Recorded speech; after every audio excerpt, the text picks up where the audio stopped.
여러분 반갑습니다. 오늘은 금식을 선포한 에스라라는 제목으로 말씀을 올려드리겠습니다.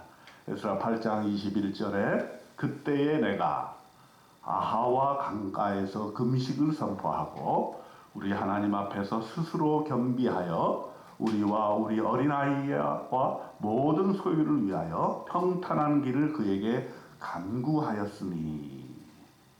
오늘의 본문 말씀입니다. 오늘은 에스라의 금식에 대해서 말씀을 드리고자 합니다. 에스라는 학자였어요. 율법학자. 그리고 제사장이었습니다. 그런데 그가 어느 날 하나님으로부터 서명을 받았어요. 어디서 서명을 받았냐면 페르시아 제국. 그 당시에 나라가 이미 멸망을 해가지고 북쪽 이스라엘은 아수르에게 멸망을 했고 남쪽 유다는 바벨론에게 멸망을 했고 이제 그 아수르와 바벨론을 정복한 나라가 또 페르시아였어요. 그래서 이 성경이 말하고 있는 이 시대는 페르시아가 전 세계를 지배하고 유대인들이 거기에 살고 있었습니다. 포로였죠. 포로.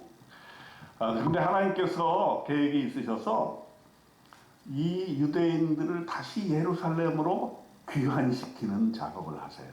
그거 참 놀랍죠. 페르시아 왕을 통해서 조서를 내려가지고 이제 이스라엘을 다시 회복하게끔 하나님께서 계획을 세우셨는데 제일 먼저 귀환한 사람이 누구였느냐면 스룹바벨이었어요.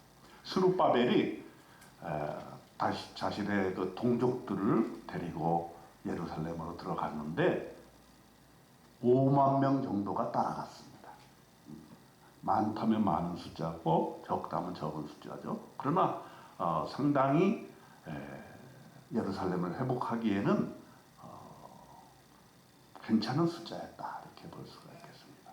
그래서 하나님께서 그에게 주신 그 하나의 사명은 뭐였냐면 무너진 성전을 재건하는 겁니다. 왜냐하면 솔로몬 때 어마어마하게 화려하고 금으로 장식한 그런 성전이 세워졌지 않습니까? 그런데 이스라엘 백성들이 타락하게 되어서 외적의 침입을 받아서 그 성전이 완전히 무너지게 되었죠. 그것이 바로 솔로몬 성전이었던 것이죠. 그래서 이제 스룹바벨이 하나님의 명을 받은 것은 두 번째 성전을 세우는 것이에요. 그 성전의 터 위에 허물어진 그 터 위에 하나님의 성전을 재건하는 그런 역할을 감당했던 것이죠. 그러고 나서 이제 몇 년이 흘렀어요. 근데 하나님께서 에스라의 마음에 감동을 주셔가지고 나도 이 페르시아에서 여생을 보낼 것이 아니라 마지막으로 예루살렘에 가서 재건된 성전에서 하나님의 말씀을 가르치고 제사드리고 이 나라를 회복하는 데에 내가 전심을 다해야 되겠다 이렇게 결심을 하게 된 거예요. 그래서 한번 가자 하고 했는데 예전에는 5만 명이나 되는 많은 사람들이 동조해서 가게 되었는데 그때는 사실 유대민족이 그만큼 믿음에 서 있거나 함께 따라가고자 하는 인원이 많지가 않았어요. 그래서 에스라 성경에 보니까 한 1800명 정도 이렇게 명단에 나와 있습니다.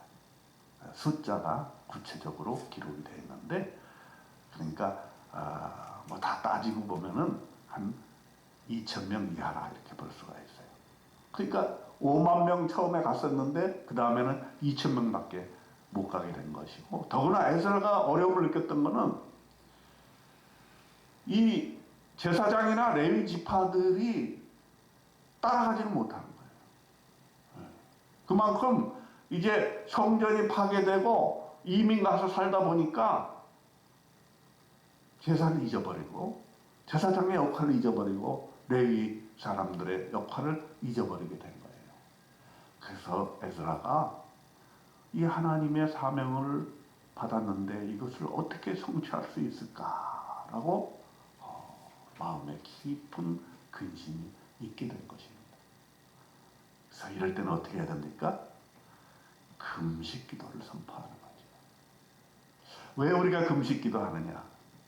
우리 인생에 있어서 정말 해결해야 될 과제가 있을 때 금식을 선포합니다.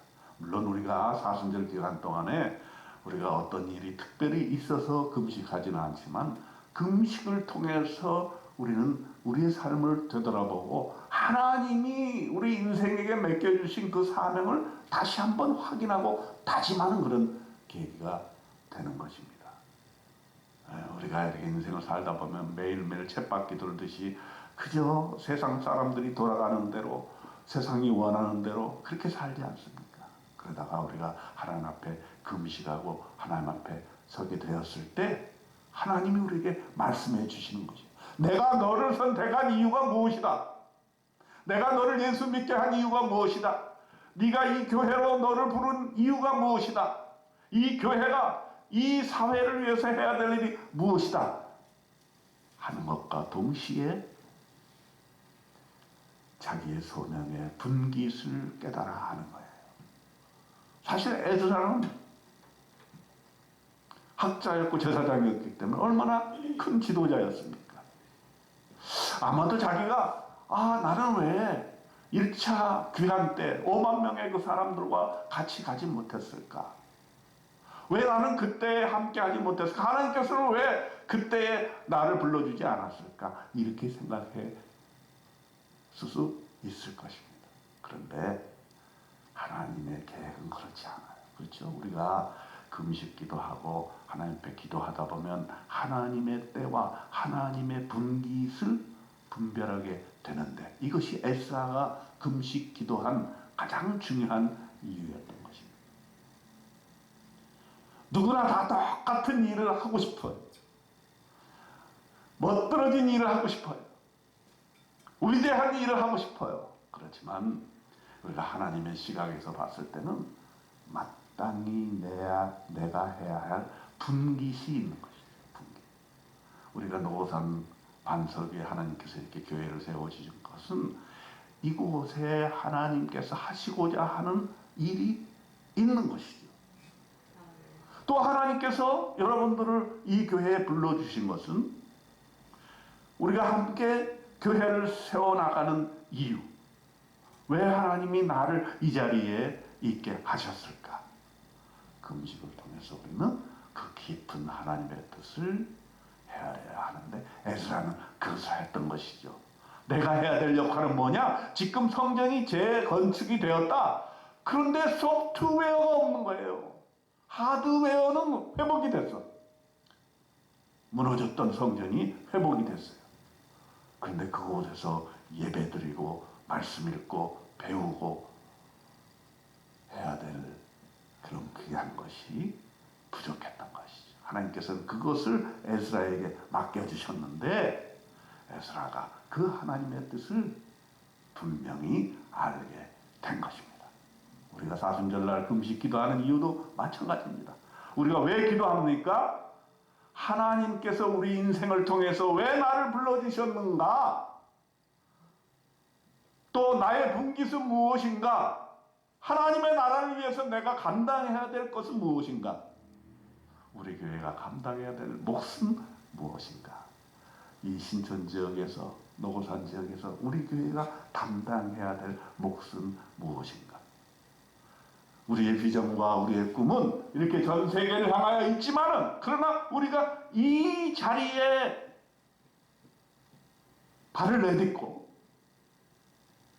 우리가 여기에 하나님께서 교회를 세워주신 이 해를 우리가 분명히 알아야 되는 것입니다. 그래야 하나님의 뜻이 모든 주의 사역자들을 통해서 함께 이루어져 가는 것이고 여러분과 저가 하나님 앞에서 이 우리의 인생을 통해서 하나님께서 주신 목적을 위해서 함께 어깨동무하면서 살아나가는 것이에요.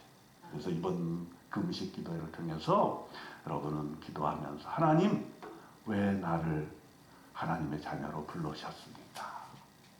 내 인생에 있어서 하나님께서 원하시는 것이 무엇입니까? 남은 내 여생을 통해서 하나님이 이루시고자 하는 것은 무엇입니까? 라고 하는 것을 하나님께 묻고 하나님의 계획하심을 우리가 받아 순종해야 될 줄로 믿습니다.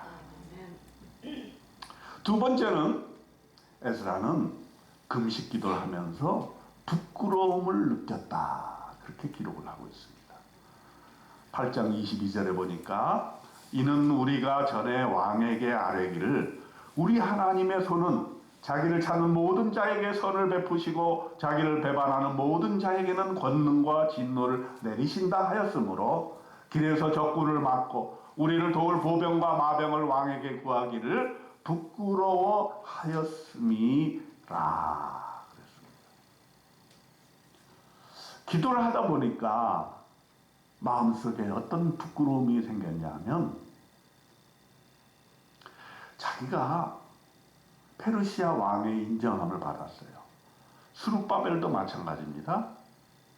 페르시아 왕이 전 세계의 정권을 쥐고 있었기 때문에 유대인들이 똑똑하잖아요. 포로로 가서도 상당히 지도자적인 위치에 있었던 거예요. 머리도 똑똑하잖아요. 그래서 페르시아 왕의 어떤 도움 없이는 예루살렘 성전의 회복이라고 하는 것은 있을 수가 없는 얘기예요. 여러분, 고레스 왕이 첫 번째 왕이 왕에 들어서자마자 어떻게 이 유대인들에게 너희는 가서 성전을 건축하라. 가고 싶은 사람 다 가라. 그리고 갈 뿐만 아니라 그동안에 그 예루살렘 성전의 금은 보화들 바벨론이 다 빼앗아갔잖아요. 아수르가 다 빼앗아서 창고에 넣어놓았던 것까지 다 풀어주면서 너희가 이 보화를 가지고 가서 성전을 회복하라. 이렇게 얘기를 하고 있는 거예요. 그래서 하나님 앞에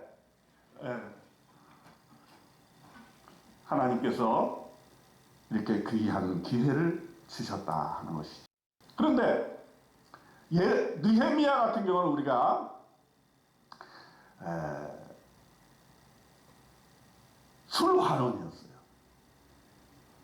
그러니까 무슨 제사장이나 또는 율법학자이거나 이런 어떤 신앙을 이끄는 지도자가 아니었음에도 불구하고 하나님께서 느헤미야를 통해서 이렇게 성벽을 재건하도록 이렇게 만들어 주셨거든요. 그러니까 1차, 2차, 3차 이렇게 3단계로 하나님께서 먼저는 성전을 회복하고 두 번째로는 말씀을 가르치고 세 번째로는 성벽을 회복해서 그 나라를 회복할 수 있게 그렇게 만들어 주었던 것이죠. 그래서 에스라는 이 하나님의 놀라우신 그 음성을 듣고 금식 기도를 통해서 자기의 역할에 대해서 분명히 인식했는데 이제 그것을 수행하려고 하다 보니까 부족한 점이 많았어요. 그래서 어떻게 했냐면 왕에게 부탁을 했어요. 왕한테 나한테 보병을 주시고 또 무기들을 주셔가지고 우리가 예루살렘에 가는데 어려움을 겪지 않도록 도와주시옵소서 이렇게 간청을 했던 거예요. 근데 금식기도 하다 보니까 그것이 너무 부끄러운 거예요. 왜 부끄러웠냐? 아니 우리에게는 정말 위대한 하나님이 계시는데 내가 하나님 앞에 기도하지 아니하고 내가 조금 걱정이 되고 어려움이 있을 것 보이고 또 몇 명 되지 않는 사람들 끌고 가다가 얼마나 많은 적들의 어려움을 당할까 그걸 걱정 노심초사해서 하나님 앞에 구하지 아니하고 내가 왕에게 도움을 청했다 그게 생각이 난 거예요. 그래서 너무너무 부끄러워했다. 우리도 그런 경우가 많이 있습니다. 우리가 하나님 앞에 기도하고 하나님의 자녀가 되었고 우리는 하나님만 믿고 산다고 얘기하면서도 실제 삶 속에서는 하나님께 간구하지 아니하고 그저 어떤 어려움이 오면 사람이 도와주기를 바라고 걱정, 근심하는 그러한 우리들의 모습을 볼 수가 있는데 우리가 금식 기도하면서 이렇게 하나님을 믿지 못한 것을 하나님 앞에 다시금 내어놓고 에스라처럼 기도해야 될 줄로 생각이 듭니다. 요즘 영화 중에서 파묘라는 영화가 있는데 그 영화 보면은 참 우리나라 민족이 얼마나 많은 미신과 풍수와 정령과 귀신과 이런 것에 의해서 민족성이 많은 영향을 받았는가 하는 것을 보여주고 있습니다. 예수 믿는 사람들도 아직도 그런 영향을 받는 거예요. 거기도 보면은 그러한 영향을 받는 사람들이 장로도 나오고 그래요. 물론 그 감독이 하나의 위트로서 그렇게 했을 수도 있지만은 사실은 예수 믿는 우리들에게도 얼마나 많은 민간 신앙들 또 그동안에 우리나라를 지배해왔던 많은 그런 미신들에 의해서 우리의 삶이 좌우되고 있는가를 반성해 볼 필요가 있습니다. 우리에게는 정말 위대하신 하나님이 계시고 만유의 신이신 하나님이 계시는데 하나님을 믿으면서도 실생활에 보면 그런 경우가 많은데 그래서 손 없는 날에 꼭 이사를 가야 되고 결혼하려면 꼭 미신적인 그런 것들을 우리가 생각해야 되고 또 어떤 어려움과 근심이 오게 되면 사탄이 주는 금신과 그런 마음에 휘둘림을 당하는 그런 약한 우리들을 볼 수가 있습니다. 에스라도 금식하면서 그러한 부끄러움을 깨닫게 된 거예요. 내가 하나님을 믿는다고 하면서도 이렇게 왕들에게 도움을 구하는 그런 잘못을 범했구나. 예수 그리스도의 이름으로 우리는 모든 어려운 점들을 물리치고 사탄의 계계를 물리쳐야 될 것인데 우리가 금식하면서 그러한 믿음의 굳게 선 저와 여러분이 되시길 바라겠습니다. 그리고 마지막으로 에스라는 금식 기도를 통해서 아직도 희망이 있음을 확인하게 됩니다. 에스라가 이제 사람들을 끌고 다시 예루살렘을 가려고 했을 때 인원 점검도 하고 여러 가지 살펴봤더니 이 백성에게 큰 죄가 하나 있었어요. 뭐냐면 이방 여인들을 다 아내로 맞이하게 된 거예요. 그것은 율법에 어긋나는 일이죠. 이방 여인들을 아내로 맞이하게 되면 어떻게 됩니까? 그 이방 여인들이 가지고 있던 우상들을 섬기게 되는 거예요. 근데 심지어는 소위 지도자급에 있는 사람들도 다 이방 여인들과 결혼해서 참 이거 하나님 앞에서 얼굴을 들 수가 없게 된 것입니다. 그래서 금식하면서 하나님 앞에 우리 민족의 죄를 어떻게 해야 됩니까? 이렇게 기도를 합니다. 그럴 때 한 사람이 나타나요. 스가냐입니다. 스가냐. 에스라 10장 2절에 보면 우리가 우리 하나님께 범죄하여 이 땅 이방 여자를 맞이하여 아내로 삼았으나 이스라엘에게 아직도 소망이 있나니 하면서 에스라에게 이렇게 얘기를 합니다. 에스라 선생님, 우리에게 이런 죄가 있지만 우리가 여기에 낙담하지 말고 다시 이 문제를 해결하고 하나님 앞에 해결함을 구합시다. 이러고선 이제 다 조사를 해봐요. 그랬더니 제사장들 중에도 레위인 중에도 찬양을 하는 찬양단 안에서도 이방 여인들 우상을 섬기는 사람들이 많이 나오게 된 것입니다. 그래서 또 에스라가 기도합니다. 하나님 아버지, 우리가 이러한 상태로 어떻게 나라를 다시 회복할 수 있겠습니까? 어떻게 다시 제사 예배를 회복할 수 있겠습니까? 이렇게 기도할 때에 하나님께서는 소망의 빛을 주셨다는 것이죠. 우리가 금식 기도를 하는 이유는 바로 이것이죠. 우리가 우리의 죄를 자백하고 우리의 부족함, 우리의 부끄러운 모습을 주님 앞에 내어놓고 우리가 해결할 수 없는 여러 가지 암흑의 모습들을 하나님 앞에 내어놓고 기도할 때에 하나님께서는 우리에게 소망의 한 줄기 빛을 주신다라고 하는 것입니다. 그래서 다시 일어설 수 있게 되는 거죠. 우리 인생이 다시 소망을 갖게 되는 것이죠. 어떠한 어려움이 와도 그 어려움을 이겨낼 수 있는 힘을 우리가 얻을 수 있는 것, 이것이 바로 금식 기도의 참된 모습이 아닐까 이렇게 생각을 해봅니다. 이사야서 58장 6절로 7절에 보면 하나님이 기뻐하는 금식에 대해서 말씀해 주고 있습니다. 하나님, 내가 기뻐하는 금식은 흉악의 결박을 풀어주며 멍에의 줄을 끌어주며 압제당하는 자를 자유롭게 하며 모든 멍에를 꺾는 것이 아니겠느냐. 또 줄인 자에게 내 양식을 나눠주며 유리하는 빈민을 집에 들이며 헐벗은 자를 보면 입히며 또 네 고륙을 피하여 스스로 숨지 아니하는 것이 아니겠느냐. 이렇게 말씀하고 계십니다. 우리가 금식 기도하면서 쌀버리기 하는 운동이 바로 이 말씀인 것이죠.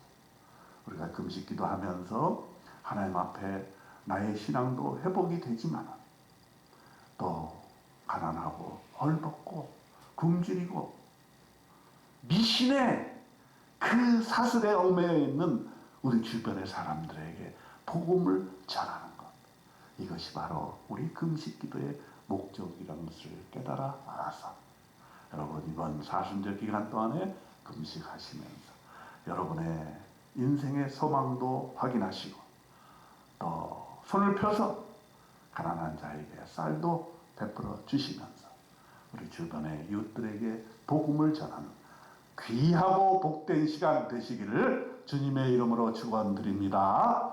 기도하겠습니다. 하나님 아버지, 사순절 네 번째 주일에 하나님의 말씀을 묵상했습니다. 이사야처럼 또 에스라처럼 금식 기도를 통해서 우리에게 소망이 있음을 발견하고 금식 기도를 통해서 우리의 줄인 자에게 쌀을 베푸는 귀한 나눔의 시간들이 되도록 하나님 축복하여 주시옵소서. 우리 주님 예수 그리스도 이름으로 간절히 기도드리옵나이다. 아멘.